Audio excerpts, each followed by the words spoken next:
सनातन संस्कृति में सबको भगवान का दर्जा है। क्यों?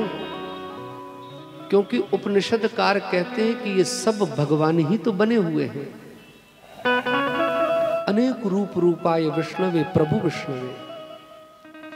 परमात्मा ही जड़ बन गए, परमात्मा ही चेतन बन गए, परमात्मा ही स्थावर जंगम बन गए, जलचर थलचर नभचर, यहां कोई और नहीं, सब परमात्मा की सत्ता है, हर जगह ही ईश्वर है।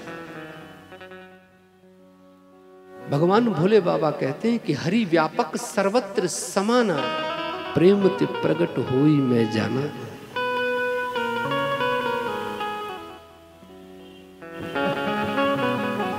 आज गुरुदेव महाराज जैसे ही चले गए, ये इंद्र श्रीहीन हो गया। दैत्यों ने आक्रमण किया, स्वर्ग की संपदा छीन ली, राजगद्दी छिन गई, इंद्रासन छिन गया। मारा मारा फिरने लगा ये इंद्र। भगवान के पास रोता हुआ गया। भगवान ने कहा कि भाई तुमने अपने गुरु का निरादर किया, तुमने गुरु का असम्मान किया, गुरु की मर्यादा तोड़ी, अब जाओ भटको। ये इंद्र बड़े दैन्य भाव से भगवान के सामने समक्ष हाथ जोड़ के वंदना करता, चरण पकड़ता, भगवान कुछ तो मार्ग बताएं।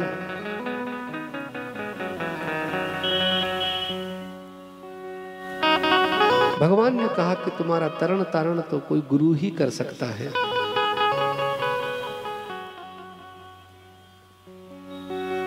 जाओ जाके विश्वरूप को गुरु बनाओ। इंद्र पहुंच गए विश्वरूप के पास, कहते हैं कि बेटा आयु में तो तुम हमारे पुत्र के समान हो, लेकिन ज्ञान में तुम बहुत आगे हो, तुम हमारा गुरु बनना स्वीकार करो। विश्वरूप गुरु बन गए।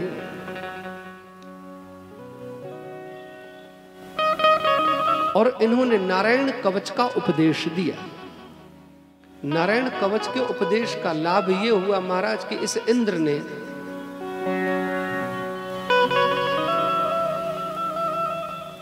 पुनः इन दैत्यों को मारा पीटा भगाया और इंद्रासन अपना वापस ले लिया। और एक बार गुरु बाबा अपने जजमान को बिठा के हवन कर रहे थे। विश्वरूप इंद्र को बैठ के हवन करा रहे थे। ओम सुराय स्वाहा, ओम सुराय स्वाहा। बीच बीच में इनकी माँ जो थी वो असुर पक्ष की थी, तो ननिहाल की याद आ जाती। तो बीच बीच में महाराज ये विश्वरूप कह देते ओम असुराय स्वाहा। इंद्र ने सुना, ओहो ये तो बेईमान पंडित है महाराज, ये गुरु तो हमारे बने लेकिन पुष्ट करते हैं दैत्यों को। इंद्र महाराज को आया क्रोध और उसने उठाया वज्र और जैसे ही प्रहार किया तो सिर धड़ से अलग हो गया, ब्रह्म हत्या लग गई, गुरु का वध कर दिया। अब गुरु का वध हो गया महाराज, पुनः इन दैत्यों ने आक्रमण किया।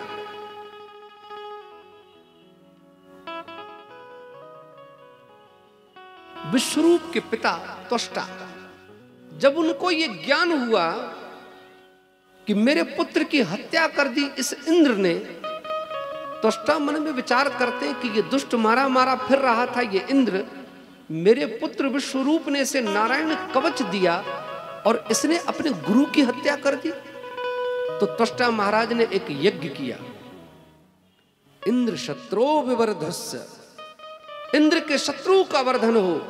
और जैसे ही महाराज आज संकल्प करके यज्ञ किया तो वृत्रासुर नाम का भयंकर दैत्य उत्पन्न हो गए। इस त्वष्टा ने कहा कि जाओ जाके इंद्र पे चढ़ाई करो। ये इतना भयंकर दैत्य था महाराज कि इसके नाम से ये देवता थर थर कांपा करते थे। मारपीट के महाराज सबको बराबर कर दिया, इंद्रासन पुनः छिन गए। भगवान के पास रोते हुए इंद्र पुनः पहुंच गए। भगवान कुछ मार्गदर्शन करें। भगवान कहते कि तुम्हारा मार्गदर्शन मैं करूं तो क्या करूं यार, तुम्हारे पास कोई काम धंधा तो है नहीं, तुम अपने गुरुओं को मारते फिरते हो। एक गुरु बाबा बृहस्पति को तुमने नाराज करके कहीं भेज दिया और दूसरा तुम्हें गुरु दिया तो तुमने दूसरे गुरु को मार दिया। जाओ जाके तीसरे गुरु के चरण पकड़ो। इंद्र कहता है कि मैं इतना बदनाम शुदा आदमी हूं, अब मेरा कोई गुरु बनना स्वीकार नहीं करेगा। भगवान कहते हैं कि नहीं, बिना गुरु के तो तुम्हारा कोई काम हो ही नहीं सकता, तुम्हें तो गुरु की शरण में जाना ही पड़ेगा।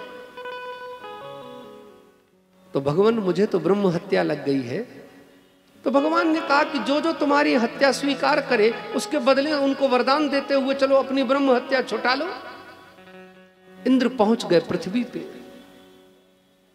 इस पृथ्वी से निवेदन किया कि तुम मेरी हत्या ले लो।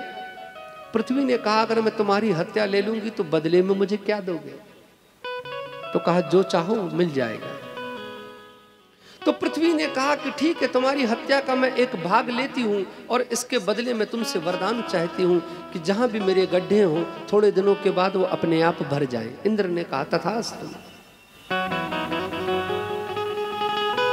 एक भाग दे दिया वृक्षों को। ये जो वृक्षों में गोंद है ये इंद्र का पाप है। एक पाप का हिस्सा दे दिया जल में, जो सावन के महीने में नदियों में ऊपर से फैन बहता है महाराज, ये इंद्र का पाप है।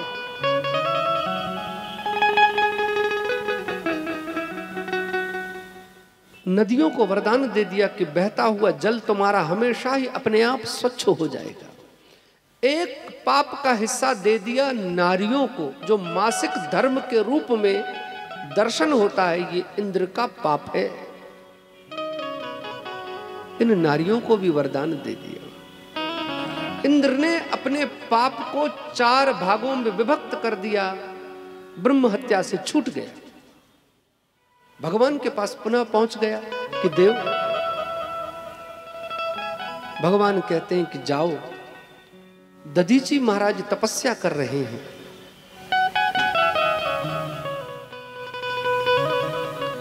उनको जाके अपना गुरु बनाओ, और अगर वो प्रसन्न हो कि तुम्हें अपनी देह दान में दे देते हैं तो उनकी अस्थियों से एक वज्र का निर्माण करना, और जिस वज्र से ये वृत्रासुर नाम का दैत्य मारा जाए। आचार्य कहते हैं राजन, ये वृत्रासुर क्या है?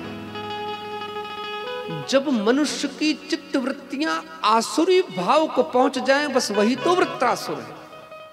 और ये चित्त वृत्तियां कैसे शांत होती है? तो कहा कि किसी सतगुरुदेव का आशीर्वाद मस्तक पे हो जाए, किसी पहुंचे हुए साधक का हाथ आ जाए। पहुंच गए इंद्र महाराज दधीची महाराज के पास, प्रणाम करके कहने लगे कि देव अपनी देह मुझे दान में दे दीजिए। देखिए भारत के मनीषियों का कितना अजब गजब इतिहास है, सनातन संस्कृति का। कोई आपके पास आके कहे हाथ जोड़ के कि महाराज अपनी हड्डी पसलियां दे दीजिए दान में, तो आप क्या करेंगे? तो आप कहेंगे कि बैठ जाओ, अभी भीतर से महाराज मैं लठ निकाल के लाता हूं, तुम्हारी हड्डी पसली भी बराबर कर देता हूं। अरे मांगने का कोई तरीका है? धन मांग लो, फल मांग लो, तुम हड्डी पसलियां ही मांग रहे। लेकिन महाराज धन्य है भारत के ऋषि। ये इंद्र कहते हैं कि महाराज आप मुझे अपनी देह दान में दे दीजिए। सबसे पहले तो महाराज इसने मना कर दिया। दधीची महाराज ने कहा क्यों दे भाई, मुझे नहीं देना। बड़ी बड़ी उपदेश की बात करने लगे। ये इंद्र आचार्य कहते हैं कि राजन, ननु स्वार्थ परालोके नवेत्ति पर संकटम। स्वार्थी व्यक्ति को दूसरे का संकट नहीं दिखाई देता, उसे तो अपना ही स्वार्थ दिखाई देता है। सूझ जुआरी आपन दाऊ, अपना ही दाव दिखाई देता है महाराज।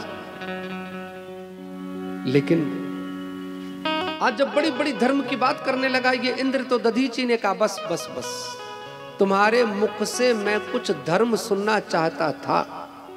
इस देह को तो मैंने राष्ट्र के लिए तपाया है, अगर मेरी अस्थियों से तुम्हारा अगर कोई काम बनता हो तो हे इंद्र अभी एक क्षण में मेरी अस्थियां ले लो। और यूं कहते हुए दधीची महाराज ने अपने प्राणों को साधा और महाराज ब्रह्मरंध्र से फोड़ के निकल गया और ये अस्थियों का एक वज्र का निर्माण कर दिया विश्वकर्मा महाराज ने।